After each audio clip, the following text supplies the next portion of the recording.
What's happening, everybody? Of course, it's your host, Brink Young, coming straight out of them South Memphis slums, and you are watching the most award-winning independent talk show in the whole South, talking about BrinkTV. Now, the Not a Just Show TV set, we got brand new faces kicking it with us on the icy white couch tonight. Now, I know it's dingy in certain spots, but hey, we finna get that clean, because like I say, we got these clean-up comedians on the show kicking ass. I'm gonna go ahead, allow them to introduce themselves to you. Now, this first one, I'm gonna go ahead and say his name, because hey, his name is real presidential. He is no relation to President Nickson, but we got my guy, comedian Adam Nickson. How you doing, man? Man, I'm doing good. I'm doing good, baby. Appreciate the having me here. Hey, definitely, man. Of course, I got to say thank you for being a guest on the show. But what I'm going to go ahead and do, man, we going to go ahead and pass the mic. I want to have all of the guys on the show. I want everybody to say who they are, and we finna have this thing popping, all right? Well, what's up, Brink, man? My name is Josh Showtime, man. I've been doing this thing for about a year with my guys, man. What it do, BrinkTV? It's your boy D Lane, entering my sophomore year in this comedy game. You know what it is, baby. This nigga looking dead in the camera. My name Wild Bill, but you spell it Beale like Beale Street. Instagram Wild Bill 5. Get at me. Hey, the way he spelt that, you know he went to Memphis City schools. Hey, shout out to Willie Harrington.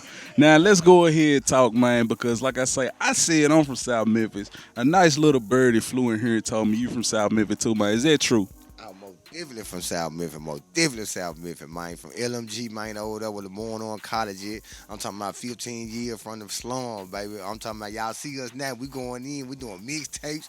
We got music out. We got everything, man. We keeping this train rolling, baby. Man, we talking about the only hood in Memphis Michael Jordan came to. Most You know what I'm definitely. saying? We just talking about Legendary. that. We just most definitely talking about that. We Yeah. just talking about that. Yeah. Y'all wouldn't know how they feel because he can't. Yeah, they want born. Nah, they weren't here yet. Hey, They weren't here yet. Yeah. But he came through, what that was, 95? 94. 94.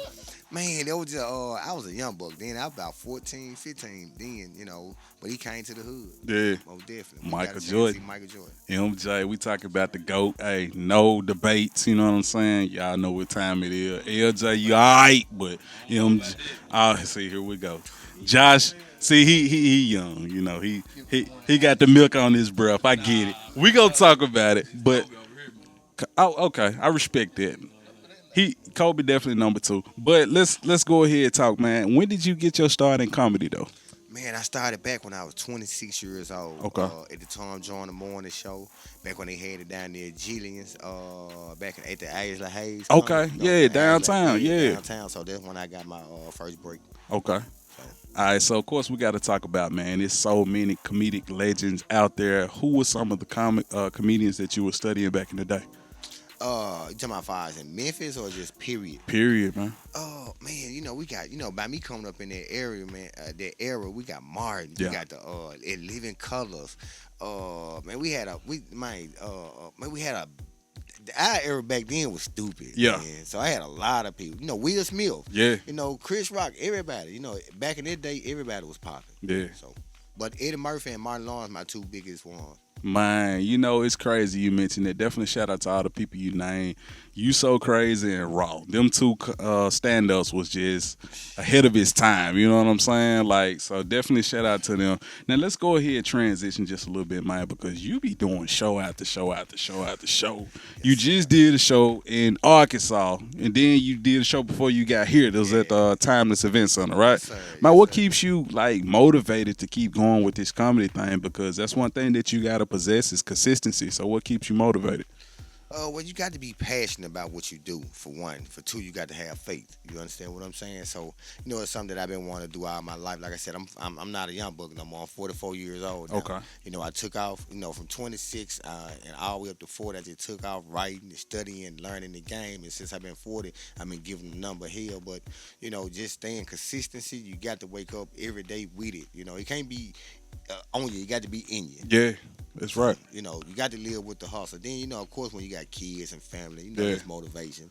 But the normal thing. Okay, no doubt. So let's go ahead and transition, man. We got to talk about that LOM. What's going on with LOM? We talking about at the Premier Palace starting when? It it's gonna start next month. It's Okay. gonna be on the 23rd of March. What we doing is we bringing back Def Comedy Jam. You Okay. know, where we doing like 4 comedians in the host. We need a new feel. We need a new theme. We need new laughter. So it's called LOM, Laughing on Monroe. Thursday Night Lights. Just bring the funny. We're gonna be having various artists, man, from all over the world. Different cities, and we just finna have fun, man. Just bring some more laughter. Just laughter. And I'm glad that you say that because with all the stuff that we've been having going on in Memphis lately, you know what I'm saying? Like we need to be laughing. So many people, is distraught right now over the recent murder. I just say what it is, murder of Tyree Nichols. But this is a time where we need to have joy, where we need to have laughter to kind of suppress some of this pain that we're going through. Let's talk about the importance of bringing comedy to the world, man.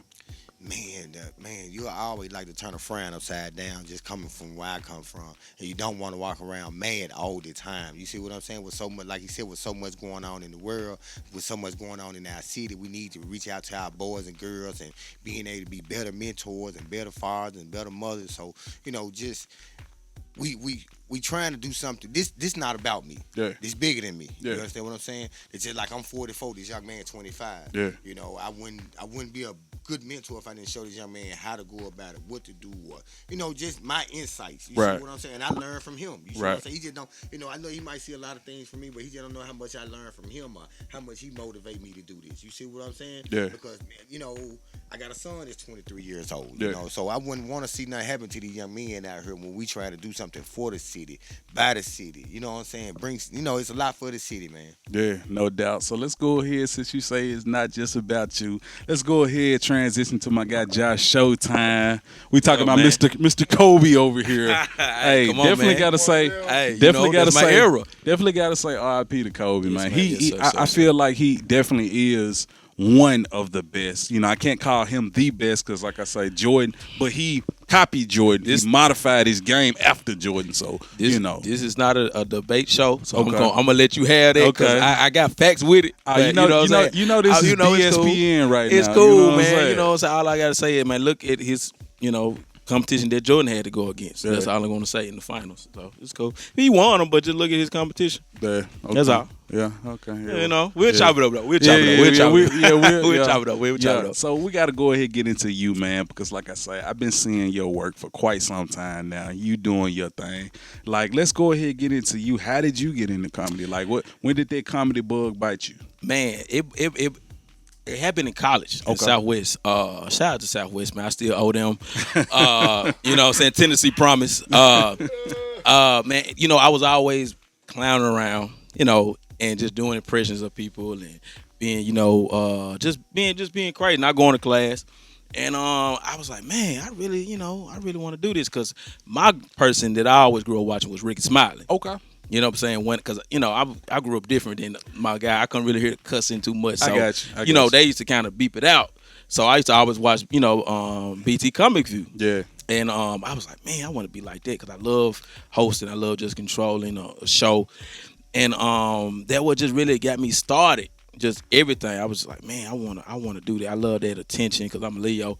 But I was like, man, I just love that their interaction to make people laugh because I feel like laughter is healing. Yeah. So I always just love just entertain people, man, make people and put a smile on somebody's face because you just never know what somebody's going through. So if I can just be that person to make you forget about what you're going through in that little 10 or 15 minutes, that's the world to me. Now, one thing that I've seen a lot from you is you networking with so many, famous comedians, man. Have you ever been starstruck, or who was that one comedian that you met and you was like, oh, I can't believe this, he right here right now? Man, you know what? It's because this brother right here, Daisy Banks. Okay. Man, quick story, man. We right there, right by the green room. Okay. And I wasn't gonna say nothing to him, and he like, man, I'm one of them, baby. I'm finna say something. Yeah. He was like, hey, that's it. What's up, man? I'm like, this man just said something. This man. And he was like, what's up, bro? And he was like, man, what's up, y'all? We chopping up with him like about 10, 15 minutes, man. Wow. Okay. And just chopping up and just giving us advice like, hey, man, y'all keep doing y'all thing, bro. Y'all if y'all can make people in Memphis laugh, bro, y'all gonna make it. Yeah. And, man, I was like, wow. And I was starstruck for about, man, a good month. I know a month. Good month. Yeah. You know, I always watched them. And that's the new generation, and that's what I am. So to see him do what he did at Chuckles, man, and pack that junk, I'm talking about packed it out, man. It was amazing. Yeah. It was amazing. For real. That's definitely motivation. So now I got to talk to one of them ones. Yes, we sir. talking about D-Lane himself. Wow, I appreciate that, Big Brink, man. I appreciate it, Pimpin'. I appreciate it. I ain't gonna lie, you look like you was just finna say, I did not inhale. Just now. Like, that's how you look like you was just finna say that. You No, just, no, I'm one you of got them, this Bill Clinton swag about you. I don't know what it is, man.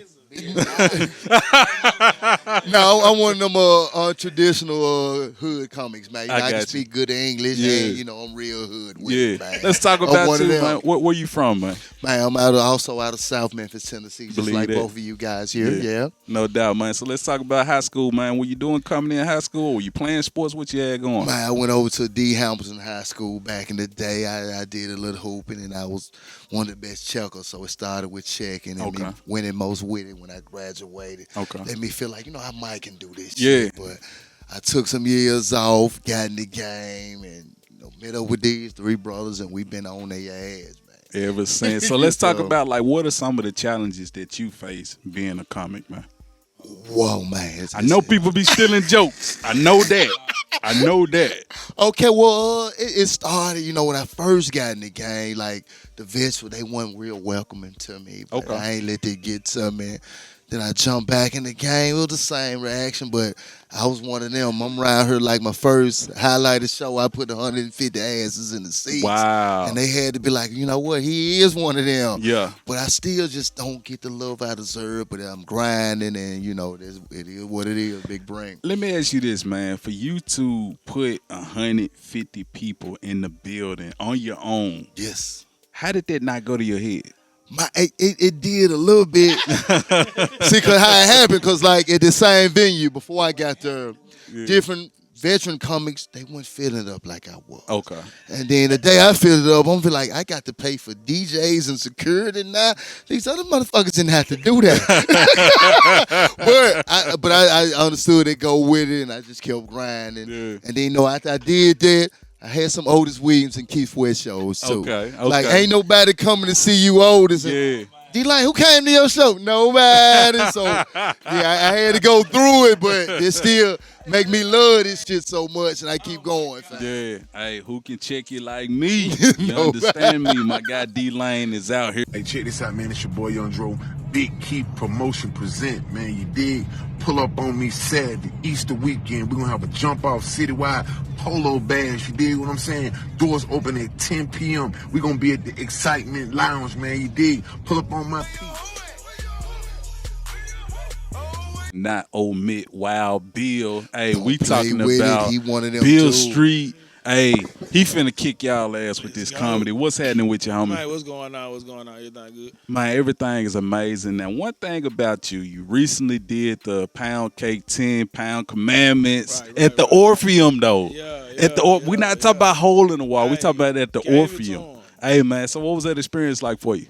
Man, it was amazing. Okay. Like, as far as this comedy go, that was probably the best experience I done had so far. Yeah. Because it was like, it was everything I expected. It was a sold-out show. It was a sold-out show. Man. But the craziest thing was you didn't see nobody in the room. Okay. You felt all energy, though. You felt every last one of them. Yeah. And that was crazy to me. It's like I was playing with energy. And I'm glad that you explained that, because Pound Cake could see this be like, what the hell you mean? There wasn't nobody in the room, because you know how Pound be. It was like you couldn't see nobody. Yeah. It was filled room. Right. It was a filled room, but yeah. it was like, damn, it's just bright lights. Yeah. So it just felt the energy. When they laughed, you just felt it. You was like, oh, shit. Yeah. You felt everywhere they was coming from. So it was coming from everywhere. Yeah. All right, so let's talk about what you got next, man. You was telling me about a show you got coming up. Was it in April? April 6th. Okay. Steve Brown, Big Memphis Comedy Brand. My guy, Steve Brown Productions. Yeah. Yeah. And he put it together. He it's just like everybody they seeing us. You see what we doing. We really got a movement going on in Memphis with this comedy. We take it serious. Yeah. So let's talk about like some of the cities that you like to, hit and who's showing you love and all of that. Right now, like I just rocked out Arkansas. Okay. They fuck with me tough. Well, they mess with me tough. I got you. They trying to get me back down there, and like we finna start traveling. Like I want to take over. We like Nashville. That's the next thing. We want to get the closest places to us and just run it. One thing you told me off camera is a lot of your content is based on your life. Like, so let's kind of dive into that a little bit, man. What was it like coming up for you? Oh man, it was different. That's why I got a lot of content. Like, for instance, I got a big family. Okay. First of all, my grandma had 17 kids. Wow, 17. A lot of kids. So it's like I can describe a lot of people. So what y'all had to like rock, paper, scissors for the bathroom time or something? Like, hey, it worked. Was fucked up. I grew up in foster care too. Damn. Nigga, you need a movie. Yeah, that's what I'm saying. So I grew up in foster care. My mom was the last child. I got you. So, dealing with you 17 child with 16, she probably didn't get a diaper change. You know wow. What I'm saying? So it's like, I can understand why she just wasn't nurturing. Yeah. You know what I'm saying? Yeah. I never held her to that. Yeah. I just had a lot of crazy stuff happen in my life, and I just take it to stage and I talk about it. Well, let me ask you this: like, with these being real life occurrences, like, do you ever have second thoughts about talking about them on stage? Sometimes, but then not again. I learned how to say it. Okay. It's about how you deliver it. Yeah. And once you learn how to deliver, you really can say anything once you learn how to deliver it. Yeah. And that's why we on stage so much, because the delivery is everything. Once you learn the delivery, you pretty much good to go. D-Lane, man, I gotta ask you, man, because like I say, this is a thing that a lot of comedians deal with, man, stealing jokes. Have you ever had a joke stolen from you? Borrowed, repurposed, refurbished? Well, yes, unfortunately, it did happen to me, Brink. And there was one of my young comics that I looked up to this nigga first. Right? Yeah. He was cold, man. He was at a local venue. We was all got our started. Yeah. And I coming up one night, and don't say, he was hosting, had this lady in there, and I came with a little heat that night, and he stole two of my classics, man. Wow. Yeah, but me and that gentleman, we didn't got through it now. Like, he understood, and we didn't pass it up and moving on. But yeah, it happened to me, Big Brink, man. It's crazy, man. It's all a part of the game. But Adam, I got to rap with you about something. I be checking out your videos, man. One of the videos that had me tripping was that All About the Benjamin, South Memphis version. Let's talk about that, man. How you flipping these movies, man? Man, I'm just taking a lot of the, just movies that we done grew up on and just reanimating them, just re-putting them back together, and just with the help of the people that I got around me. You got to have a team. You can be strong alone, but two heads always better than one. So definitely. Just with the guy that I got around me, man, we're gonna bring these skits to life. Yeah. The video to life. So. Just with the one that I just dropped, just stay tuned, because tell him what I might wake up. Mine did the belly giant. He had the lace front on and everything. I was tripping, man. I was tripping. When they showed the other little they killed them. Man. All right, so Josh, we got to wrap, man. Yes, sir. Let's talk about, your content. Like, what is your joke writing process? Like, take me through your whole stand-up process. Well, that's a great question, man, because it have changed. At first, it was just a lot of freestyle. Freestyle, got you. And I could say these guys has most definitely helped me tap into it. Like, I talked to Wild and Adam really all the time. Mm-hmm. And they was like, because I'm a PK. Yeah. My dad's a pastor. My mom's the first lady. So that's my creative process. I just talk about, me, growing up in the church, not knowing a lot of rap music. Like, bro, it's crazy. Like, if you put something on, I'd be like, bro, I don't know that. Like, he rhyming, but I don't know who that is. Now, Yeah. But if you put on Kirk Franklin or, Yolanda Adams, I'm going to know what you're talking about. Yeah. So I just tapped into that, and that's really just my content because, my grandmother, I always listened to gospel all the time because I was raised by grandparents. Growing up, my mama was like my sister. Wow, okay. So that's really what I just tap into and just try to just show that I'm different because I can't be nobody else but me. So that's really what it is. Wow, Bill, man, we got to talk, man, because off camera we was talking about, of course, he's bringing back the whole Def Comedy Jam aspect. We was talking about, I think I can't even remember the name of this show. The show where they be checking in L.A. and all of that. I'm trying to remember the name of it. It's called is it Roast Me? Ain't that what it's called? Roast Me. Yeah, roast yeah, me. roast Roast me. me. Yeah, It just yeah, not yeah, came right, to me, right, so I don't want y'all to think I'm shading y'all. You know, shout out to my guy Tut Weezy. He was on there, I believe. Flaming Holics was on there too. Yeah, yeah. Weezy probably do. I fuck with Yeah. Weezy on that. Is that something you aspire to be on though? Yeah. Nah, like that's one of the shows that I definitely want to get on. Cause like all this started really in the classroom. Yeah. Like I literally used to check people until they cried growing up. Like for real. Like a couple of people gonna see this video be like, yeah, he ain't lying. And that's where it started. So Yeah. it's like it's back in my natural habitat if I'm in the classroom on a desk and just pointing out everybody I want to talk to and getting off my chest, my jokes. So it's like that's definitely something I'm looking forward to doing. All right, so go ahead and run your social media that way the people can keep up with you, man. Oh, it's Wild Beale, like Wild, not W-I-L-D, and Beale. It's not B-I-L-L. It's Beale, like it's Beale Street, like B-E-A-L-E, and 5 behind it on Instagram. Beale Street. I started a lot on Beale Street. I used to jump the fence, and that's where I got all my numbers at. Okay. Get it down. And yes, guys, myself on Facebook, it'd be Derek Lane, Instagram, King of _check, and also Twitter, King of _check. And my TikTok, it ain't coming yet, but it gonna be State of Memphis, man. So it's coming too. I ain't like with. I thought it nigga been the same. I thought we were talking. One of them ones. He one of them ones. Hey man, hey y'all see what we go through, right? But man, on Facebook, man, just Josh Showtime. On Instagram, Josh _Showtime 901. And my TikTok is Josh _Showtime. Ooh, they name so they got so much going on, man. Just one name, comedian Adam Nickson. Let me do like Wild. You spell Nickson, Nickson, not like the other Nickson. There you go. Nickson, Nickson, comedian Adam Nickson. But not also that, man. We got a show coming up March the 25th.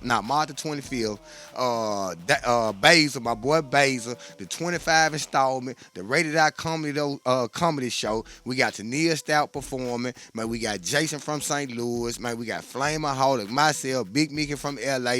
Man, y'all make sure y'all come out March the 25th, man, to the Rated R comedy show. Hey, I couldn't have said it no better myself. I definitely got to say thank you guys for being guests on the show. It really means a lot. Hey, we're getting it in, and I'm glad that we bringing the fun in. Hey, in Memphis and beyond. With that being said, now back to more Brink TV.